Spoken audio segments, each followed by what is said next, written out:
Alhamdulillah, terima kasih Mr. Peter Lee, yes, yang hantar MK3 ni dekat kita untuk custom rear diffusers and splitters. Baik, dekat sini kita dah siapkan selama 3 hari ya.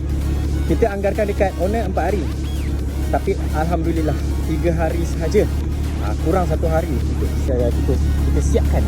Boy, sampai tersasul bunyilah excited. Owner dah dalam perjalanan nak ambil kereta ni. Jadi sekarang ni kita shooting sikit, ambil gambar.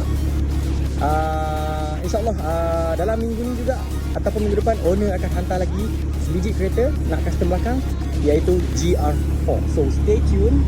Ini dia splitter belakang yang kita dah custom untuk Audi TT Mark III owner. Thank you Mr. Lee, thank you support, thank you for the trust. Bagi korang nak custom diffuser dan lain-lain part, korang boleh contact nombor aku dekat bawah. Aku Aidil Lee, kedai di Bandar Sunway. Ciao.